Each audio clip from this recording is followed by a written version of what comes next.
తూర్పు గోదావరి జిల్లా కోరుకొండ మండలం కాపవరం గ్రామంలో దేవి ఏజెన్సీ నుండి సిరి ఇండియా ప్రైవేట్ లిమిటెడ్ వారి వరి పత్తనాలను కొనుగోలు చేసి సాగు చేశామని, అయితే పంట చేతికి వచ్చే సమయంలో వరి కంకులలో తాలుగింజలు ఏర్పడి విరిగిపోతున్నాయని మండలంలోని తాటికొండ గాదెలపాలెం రైతులు ఆవేదన వ్యక్తం చేస్తున్నారు. వెంటనే విత్తనాల డీలర్ లైసెన్స్ రద్దు చేసి రైతులకు నష్టపరిహారం చెల్లించాలని వారి అధికారులను ప్రభుత్వాన్ని కోరారు. విషయం తెలిసిన వ్యవసాయ అధికారులు ఆయా గ్రామాల్లోని వరి పొలాలను పరిశీలించారు. నష్ట శాతాన్ని అంచవేసేందుకు శాస్త్రవేత్తల సందర్శనకు ఉన్నతాధికారులకు లేఖ రాశామని ఏడీఎస్ శ్రీనివాసరావు తెలిపారు.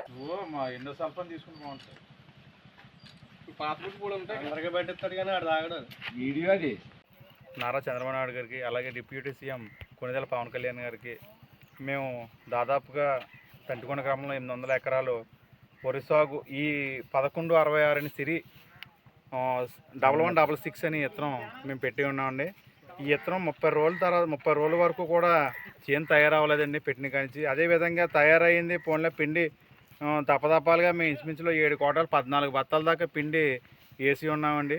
పెట్టుబడి కూడా చాలా ఎక్కువైంది. పోన్లే వరి ఏదో రకంగా చదురుకుండి అనే టైంలో ఇప్పుడు పాలు పోసిపోకుండా మెడ విరిపో తెలియడం లేదు, ఏమో తెలియడం, ఇత్తనం తేడా తెలియడం లేదు. ఈ రకంగా వరి కంకులన్నీ కూడా 50 కంకుల్లో ఒక దుబ్బుకు వచ్చి 50 కంకులు ఉంటాయండి. 50 కంకుల్లో ఒక 20-30 కణుకులు ఇలాగ పాలు పోసుకోకుండా ఇలాగ అయిపోతున్నాయండి.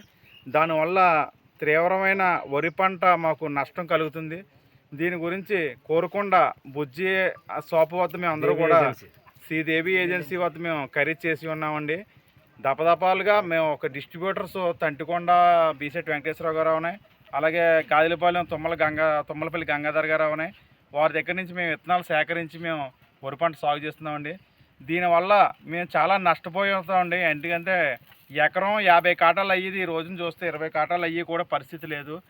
కనీసం పెట్టుబడి కూడా వచ్చే పరిస్థితి లేదు. అందరూ కూడా పాలుగు తీసుకుని చేసే రైతులమండి. దీని గురించి అలాగే ముఖ్యమంత్రి చంద్రబాబు నాయుడు గారు, అదేవిధంగా డిప్యూటీ సీఎం గారు దీని గురించి త్వరితగతిన దీని గురించి కనుగొని ఇటువంటి నాసి రకమైన విత్తనాలు సరఫరా చేసే సీడ్ వారిని మీరు తక్షణమే వాళ్ళని లైసెన్స్ క్యాన్సిల్ చేసి మాకు తగిన నష్టపరిహారం ఇప్పించవలసిందిగా మీ విలేకరుల ద్వారా మేము తెలియపరుచుతున్నామండి.